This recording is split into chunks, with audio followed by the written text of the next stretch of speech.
ये बोलना बंद कीजिए कि कश्मीरी पंडितों को यूज किया गया। हम वाकई भेड़ बकरी नहीं है कि हम यूज होंगे। दूसरी बात, गजब का जवाब देखने को मिलेगा कि एक कश्मीरी पंडित ने कितना भयंकर एक कश्मीरी एक्टिविस्ट को धोया है। जब ये दुहाई दे रहा था, जब ये दुहाई देके बोल रहा है 10 मिनट लगा दिया। मुझे पता किया, मैं तो आतंकवादी नहीं बना। ये बात है, मैंने ये बात है, सजा क्यों नहीं दी सरकार ने? मैं तो वही कह रहा हूं, अगर विवेक जी ने, आदिल जी ने आपके साथ जुल्म किया तो सरकार ने आज तक क्यों नहीं आपको इंसाफ दिया? कि गोधरा की आग किसने लगाई थी, और आग लगने के बाद 3 दिन तक इस सेकुलर जमात में चुप्पी रही थी, जैसे कि वो तो कोई आलू प्याज थे, आलू बुखारे थे, भून दिए गए थे। क्या पता।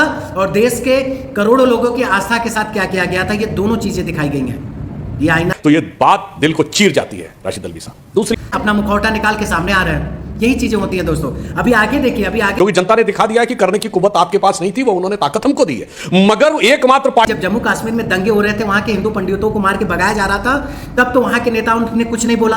कश्मीरी पंडितों की तरफ से कहता हूं, हम तो सिर्फ अपनी आंखों के हिस्से के ख्वाब मांगते हैं। हेलो दोस्तों, नमस्कार, जय हिंद, भारत माता की जय। कैसे हैं आप सभी सनातनी? तो चलिए दोस्तों, आज की वीडियो स्टार्ट करते हैं। और इस वीडियो में मैं आपको ऐसी चीजें दिखाऊंगा, ऐसे क्लिप्स दिखाऊंगा जिसमें आप सोचेंगे कि क्या भारतीय पॉलिटिक्स में ये सब चीजें क्या हो रही हैं। तो आइए एक एक करके देखते हैं, फिर बात करते हैं। चलिए, मैं बात कहता हूं, हम कौन अपने सवालों का जवाब मांगते हैं? कश्मीरी पंडितों की तरफ से कहता हूं, हम तो सिर्फ अपनी आंखों के हिस्से के ख्वाब मांगते हैं।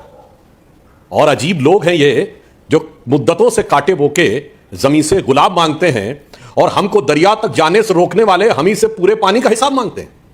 दोस्तों आप लोग सुन रहे हैं ना, सुधांशु त्रिवेदी जी ने क्या बोला? इन्होंने सीधे तौर पे कांग्रेस को ब्लेम लगाया जम्मू एंड कश्मीर को लेके कि इतने वर्षों से जो काम नहीं हो पा रहा था, अगर हम लोग देश के कुछ पार्टी करने भी चाह रही थी तो उस कामों को रोका गया। उन्होंने ऐसा आरोप लगाया है कांग्रेस पे। अभी देखिए दोस्तों, आगे अभी देखिए, बहुत कुछ देखने को मिलेगा आपको, और बहुत सी चीजें आपको जहन में बैठेंगी। देखिए जरा।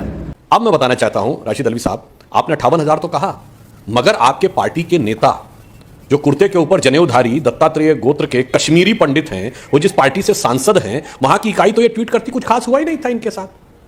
अच्छा, सिंपैथी हमें आपसे इस बात पे आपत्ति नहीं है कि आपने क्या नहीं किया, करना तो हमको है, क्योंकि जनता ने दिखा दिया है कि करने की कुव्वत आपके पास नहीं थी, वो उन्होंने ताकत हमको दी है। मगर एकमात्र पार्टी जिसकी पार्टी का सरपरस्त आज भी अपने को कश्मीरी पंडित बताता है, और वो जहां से सांसद जब ये लिखता है तो ये बात दिल को चीर जाती है राशिद अल्वी साहब। दूसरी, तो दोस्तों आपने सुना ना, फिर सुधांशु त्रिवेदी जी ने फिर कांग्रेस को कोट करते हुए कहा कि अगर आप लोग इतनी अच्छी पार्टी थी, इतना सब कुछ था, तो जनता ने हम लोगों को क्यों चुना, यानी बीजेपी को क्यों चुना? और उन्होंने सीधे टारगेट बोला कि जब जम्मू कश्मीर में दंगे हो रहे थे, वहां के हिंदू पंडितों को मार के भगाया जा रहा था, तब तो वहां के नेताओं ने कुछ नहीं बोला। जो वहां के उस समय के नेता थे, यानी जम्मू कश्मीर में जो राज करते थे, उन्होंने तो उस समय नहीं बोला। लेकिन जब आज जनता के सामने असलियत आ गई, तो लोग कहते हैं कि मैं वहां का कश्मीरी पंडित हूं। मतलब वो ये चीज दिखाना चाहते हैं कि मैं बहुत बड़ा हिमायती हूं कश्मीरी पंडितों का। इसी बात पे इन्होंने बोला कि दिल चीर जाती है ऐसी बातें जब लोग कहते हैं। पहले तो इन्होंने मुद्दा नहीं उठाया, जब मुद्दा लोगों के सामने आ चुका है, कश्मीर फाइल्स के मूवी के माध्यम से लोग जान गए कि कश्मीर में कितनी आतंकवादियों ने क्या क्या किया, तो अब ये सब लोग क्या कर रहे हैं, अपना मुखौटा निकाल के सामने आ रहे हैं। यही चीजें होती हैं दोस्तों। अभी आगे देखिए, अभी आगे बहुत कुछ सुधांशु त्रिवेदी जी ने बोला है, देखते रहिए आप बस। बात आपने संख्या की बात कही, तो संख्या में तो आपको बहुत महारत हासिल है, क्योंकि आपके हिसाब से तो 84 में कुछ हुआ ही नहीं था, बड़ा पेड़ गिरा था, धरती हिली थी। आपके हिसाब से तो सन 47 में 20 लाख लोग मारे गए थे, वो खून नहीं था, बगैर खून की एक बूंद बहाए हमें आजादी मिल गई थी। तो नैरेटिव्स तो बहुत सख्त होते हैं। और आपने कहा कि गुजरात के ऊपर बनाई जाए, क्यों नहीं गुजरात के ऊपर बने, बिल्कुल बनना चाहिए। परजानिया बनाई तो थी, कितना जनता ने समर्थन दिया था बताइए, आपको भी याद होगा। और बताइएगा कि गोधरा की आग किसने लगाई थी, और आग लगने के बाद 3 दिन तक इस सेकुलर जमात में चुप्पी रही थी, जैसे कि वो तो कोई आलू प्याज थे, आलू बुखारे थे, भून दिए गए थे, क्या फर्क पड़ता था। फिर यह भी बताइएगा कि असम के धुबरी बरपेटा में क्या हुआ, उस पर भी फिल्म बनाइए। बंगाल के मालदा में क्या हुआ, आजाद हिंदुस्तान में बताइएगा। केरल के मल्लापुरम में क्या हुआ, वह भी बताइएगा। और तो और यह भी बताइएगा कि जब देश एक था तो 16 अगस्त 46 को कश्मीर में एक चीफ मिनिस्टर की सरपरस्ती में क्या हुआ, वो भी बताइएगा। और मोपला का वह नरसंहार जिसके लिए महात्मा गांधी की आलोचना यानी बेसन नहीं डॉक्टर अंबेडकर ने की, वो भी बताइएगा। अरे जनाब, अगर पूरा सच करने पे आएंगे तो बहुत बड़ी मुसीबत हो जाएगी।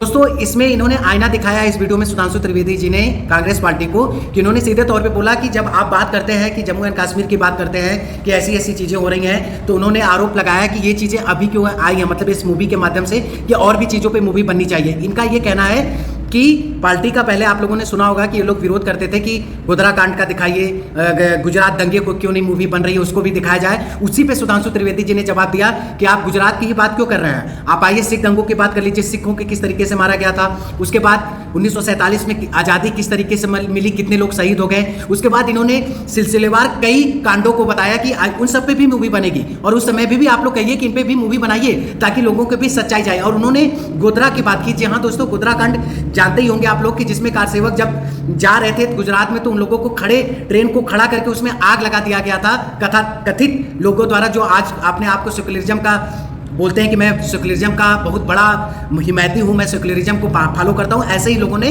जो अपने आप को अल्पसंख्यक बोलते हैं, ऐसे ही लोगों ने जलाया था वहाँ पे, तो उन्होंने उसको भी कोट किया कि उस पर भी मूवी बन जाए। इसी तरह देखिए दोस्तों, देश में जो है ना, देश में क्या क्या चीज़ें घटी हैं। केवल राजनीतिक पार्टियां क्या होती है कि उनके खिलाफ कुछ निकल के आ जाए, क्योंकि वो पार्टी शासन कर रही थी तो उस समय चीज़ें दिखा दी गई तो ये बुरा मान गए कि आप फला फला पे मूवी बनाइए। लेकिन ये कोई नहीं कह रहा है कि जो मूवी बनी है जम्मू एंड कश्मीर पे, कश्मीरी फाइल्स, वो अच्छी है, ये हुआ है, ये नहीं कोई कहेगा। लेकिन कंपटीशन करने सब लोग उतर जाएंगे। तो इसी मानसिकता, इसी पॉलिटिक्स को तो हमें समझना है ना। अब देखिए आगे, देखिए जरा अभी आप, थोड़ा कहने में अजीब सा लगता, अपराधियों आतंकवादियों के लिए रात में कोर्ट खुल जाते थे, पर श्री राम लला विराजमान को अपना मुकदमा एक ऑर्डिनरी टाइटल सूट की तरह 70 साल लड़ना पड़ा। दोस्तों आपने सुना ना, इन्होंने बहुत अच्छा एग्जाम्पल दिया है कि जिस देश में करोड़ों लोगों की आस्था यानी भगवान राम के लिए 70 साल तक मुकदमा चलता रहा लेकिन निर्णय नहीं आया, उसी देश में कथाकथित आतंकवादियों के लिए, जी हाँ दोस्तों, आतंकवादी के लिए देश में क्या कर दिया गया था, सुप्रीम को आधी रात को सुप्रीम कोर्ट को खुलवा दिया गया था, यानी कोर्ट का दरवाजा खड़खड़ा दिया गया था, उसे खुलवा दिया गया था।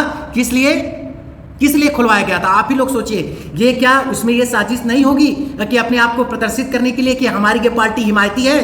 किसकी हिमायती है? सेक्युलरिज्म को फॉलो करने वाले यानी अल्पसंख्यकों की। तो यही राजनीति हुई है आज से पीछे बीते वर्षों में। इसी का आईना इन्होंने दिखाया है, सुधांशु त्रिवेदी जी ने। और ये आईना उनको नहीं दिखाया जा रहा है, ये आईना हम आपको भी दिखाया जा रहा है, आम पब्लिक को भी दिखाया जा रहा है कि आप लोग भी समझिए कि आतंकवादी के लिए क्या किया गया था और देश के करोड़ों लोगों की आस्था के साथ क्या किया गया था। ये दोनों चीजें दिखाई गई हैं, ये आईना है दोस्तों। अब चलिए आगे देखते हैं कुछ।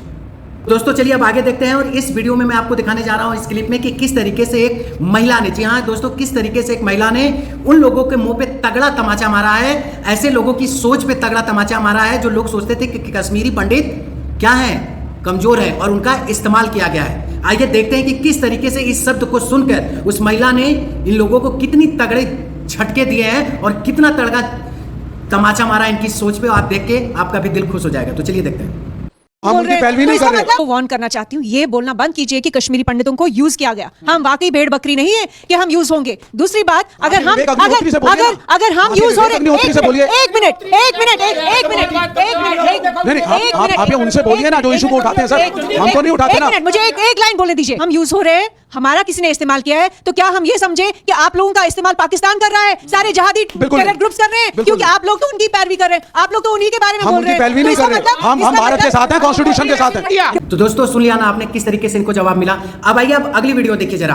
अगली वीडियो में भी आपको गजब का जवाब देखने को मिलेगा कि एक कश्मीरी पंडित ने कितना भयंकर एक कश्मीरी एक्टिविस्ट को धोया है। जब ये दुहाई दे रहा था, जब ये दुहाई देके बोल रहा है कि कश्मीरियों के साथ जुल्म हो रहा है, अब जुल्म हो रहा है, तो उसने किस तरीके से समझाया कि जब कश्मीरी पंडितों के साथ जुल्म हो रहा था तो तब तो किसी ने हथियार नहीं उठाया। ये सहिष्णुता का परिचय किस तरीके से मुंहतोड़ जवाब दिया है कश्मीरी पंडित ने एक कश्मीरी एक्टिविस्ट को, जो कि किसकी तरफ से बोल रहा था, आतंकवादियों की तरफ से। चलिए देखिए आप वीडियो।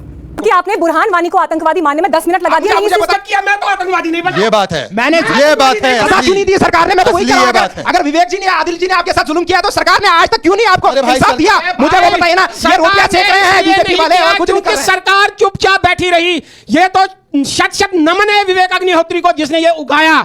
विवेक अग्निहोत्री ने राहुल जी की पत्नी को कितना कंपनसेशन दिया? 150 करोड़ जनता के अंदर मारे गए, उनको कितना दिया गया? हमारा डॉक्टर फारूक अब्दुल्ला तो ये भी कहते हैं, I ask my party men to go across the border and take the training of ammunition, and this is a recorded statement in Kashmir Times. ठीक है सर, ठीक है, प्लीज। तो दोस्तों आपने सुन लिया ना, और आपको समझ में भी आ गया होगा कि कश्मीरी पंडितों के मन में कितना आक्रोश है। ये तो आप समझ गए होंगे।